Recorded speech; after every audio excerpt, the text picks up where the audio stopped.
സുഹൃത്തുക്കളെ, ഒരു മനുഷ്യൻ സ്വന്തം ശരീരത്തെ തന്നെ ഒരു സമരായുധമാക്കി മാറ്റുമ്പോൾ എന്താണ് സംഭവിക്കുന്നത്? അവൻ ആരെയും ആക്രമിക്കുന്നില്ല, ഒരു കല്ല് പോലും എറിയുന്നില്ല, ഒരായുധവും കയ്യിലെടുക്കുന്നില്ല. എന്നാൽ ഭരണകൂടങ്ങൾ പോലും അവനെ അവഗണിക്കാൻ കഴിയാതെ വരുന്നു. അതാണ് നിരാഹാര സമരത്തിൻ്റെ ശക്തി. ഇന്ത്യയുടെ രാഷ്ട്രീയ ചരിത്രത്തിൽ 100-ലധികം വർഷങ്ങളായി നിലനിൽക്കുന്ന സമരരീതികളിൽ ഏറ്റവും വ്യത്യസ്തവും ഏറ്റവും ധാർമ്മികവുമായ ഒന്നാണ് നിരാഹാര സമരം.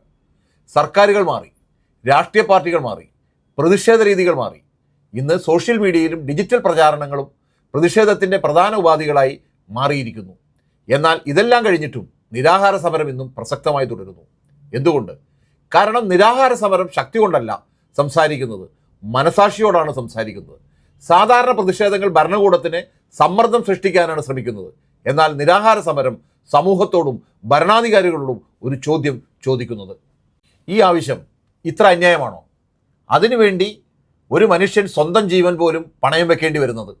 അതാണ് ഈ സമരത്തിൻ്റെ ധാർമ്മിക ശക്തി. നമ്മുടെ സംസ്കാരത്തിൽ ഉപവാസത്തിന് വലിയ സ്ഥാനമുണ്ട്. എന്നാൽ ഉപവാസത്തെ രാഷ്ട്രീയത്തിൻ്റെ ശക്തമായ ആയുധമാക്കി മാറ്റിയത് മഹാത്മാഗാന്ധിയാണ്. 1918 മുതൽ 1948 വരെ ഗാന്ധിജി നിരവധി നിരാഹാര സമരങ്ങൾ നടത്തി. അനീതിക്കെതിരായും ആക്രമണത്തിനെതിരായും മതസൗഹാർദ്ദത്തിന് വേണ്ടിയും അദ്ദേഹം ഉപവസിച്ചു.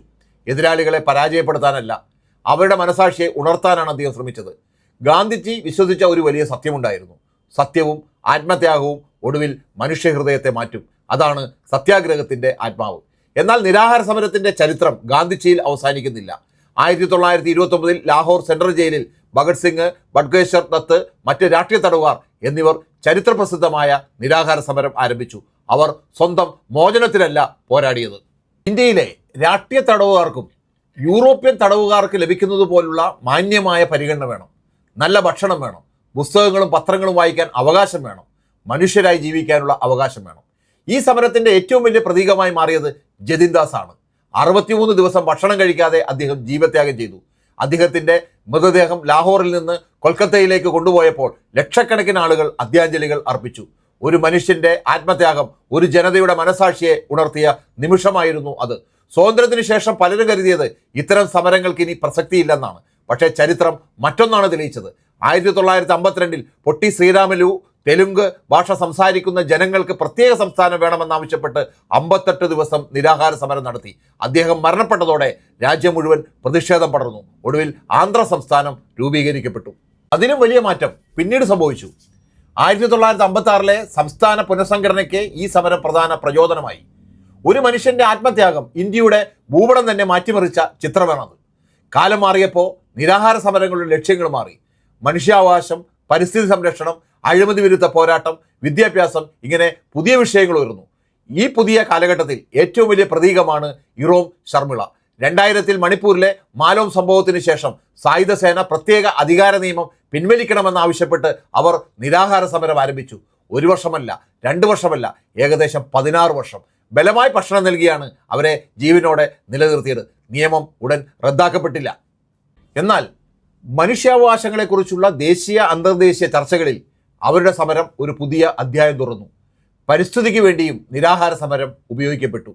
IIT കാൺപൂരിലെ മുൻ പ്രൊഫസറായ സ്വാമി സാനന്ദ് ഗംഗയെ സംരക്ഷിക്കണമെന്നാവശ്യപ്പെട്ട് 100-ലധികം ദിവസം നിരാഹാര സമരം നടത്തി ജീവത്യാഗം ചെയ്തു.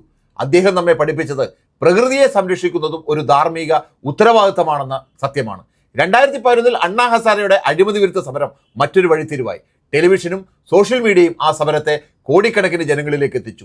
ഡിജിറ്റൽ കാലത്തും നിരാഹാര സമരത്തിൻ്റെ ധാർമ്മിക ശക്തി കുറയുന്നില്ലെന്നാണ് അത് തെളിയിക്കുന്നത്. ഇന്നും ഈ പാരമ്പര്യം തുടരുകയാണ്. സോനം വാങ്ചുങ്ങും വിദ്യാഭ്യാസ മേഖലയുമായി ബന്ധപ്പെട്ട വിഷയങ്ങളിൽ സമരം നടത്തുന്ന വിദ്യാർത്ഥികളും ഈ സമരരീതിയെ വീണ്ടും ദേശീയ ചർച്ചയുടെ ഭാഗമാക്കിയിരിക്കുകയാണ്. ആവശ്യങ്ങൾ മാറിയേക്കാം, കാലം മാറിയേക്കാം. എന്നാൽ നിരാഹാര സമരത്തിൻ്റെ അടിസ്ഥാന സന്ദേശം മാറിയിട്ടില്ല. മനസാക്ഷി ഉണരട്ടെ. തീർച്ചയായും ഈ സമരരീതിക്കെതിരെ വിമർശനങ്ങളുണ്ട്. ജനാധിപത്യത്തിൽ നിയമസഭയും കോടതിയും ഭരണഘടനയും നിലനിൽക്കുമ്പോൾ വ്യക്തികളുടെ നിരാഹാര സമരം സർക്കാരുകളെ സമ്മർദ്ദത്തിലാക്കുന്നത് ശരിയാണോ എന്ന ചോദ്യം ഉയരാറുണ്ട്. ഇത് ഗൗരവമുള്ള ചോദ്യമാണ്. പക്ഷേ ചരിത്രം മറ്റൊരു സത്യം കൂടി പറയുന്നു. 100 കണക്കിന് നിരാഹാര സമരങ്ങൾ ആരും ശ്രദ്ധിക്കാതെ അവസാനിച്ചിട്ടുണ്ട്. എല്ലാ സമരങ്ങളും വിജയിച്ചിട്ടില്ല, എല്ലാ ആവശ്യങ്ങളും അംഗീകരിക്കപ്പെട്ടിട്ടില്ല. അപ്പോൾ എന്താണ് ഒരു നിരാഹാര സമരത്തെ ചരിത്രമാക്കുന്നത്? ജനങ്ങളുടെ വിശ്വാസം, ആവശ്യത്തിൻ്റെ നീതി, സമരത്തിൻ്റെ ധാർമ്മിക ശക്തി. ഈ 3 ഘടകങ്ങൾ ഒന്നിക്കുമ്പോഴാണ് ഒരു നിരാഹാര സമരം ചരിത്രം സൃഷ്ടിക്കുന്നത്. ഗാന്ധിജി ദേശീയ സ്വാതന്ത്ര്യത്തിനായി നിരാഹാരം നടത്തി. ഭഗത് സിംഗും ജതിൻ ദാസും രാഷ്ട്രീയ തടവുകാരുടെ അന്തസ്സിനായി പോരാടി. പൊട്ടി ശ്രീരാമുലു ഭാഷാപരമായ നീതിക്കായി ജീവത്യാഗം ചെയ്തു. ഇറോം ശർമിള മനുഷ്യാവകാശത്തിന് വേണ്ടി 16 വർഷം പോരാടി. സ്വാമി സാനന്ദ് ഒരു നദിയെ സംരക്ഷിക്കാൻ ജീവൻ സമർപ്പിച്ചു. അണ്ണാ ഹസാരെ അഴിമതിക്കെതിരെ ജനങ്ങളെ ഒരുമിപ്പിച്ചു. സോനം വാങ്ചുക്കും വിദ്യാർത്ഥികളും ഇന്നത്തെ വിദ്യാഭ്യാസ ജനാധിപത്യ ചോദ്യങ്ങളിലേക്ക് രാജ്യത്തിൻ്റെ ശ്രദ്ധ തിരിച്ചു. ഇവരുടെ ലക്ഷ്യങ്ങൾ വ്യത്യസ്തമായിരുന്നു. പക്ഷേ എല്ലാവരും ഒന്നിച്ചത് ഒരേ ഒരു വിശ്വാസമായിരുന്നു: സമാധാനപരമായ ആത്മത്യാഗത്തിനും ചരിത്രം മാറ്റാൻ കഴിയുമെന്ന വിശ്വാസം. ജനാധിപത്യം നിയമങ്ങളാൽ മാത്രം ജീവിക്കുന്നില്ല, ജനങ്ങളുടെ മനസാക്ഷി കൊണ്ടും അത് ജീവിക്കുന്നു. ആ മനസാക്ഷിയെ ഉണർത്താനുള്ള ഏറ്റവും ശക്തമായ സമര രീതികളിലൊന്നാണ് നിരാഹാര സമരം.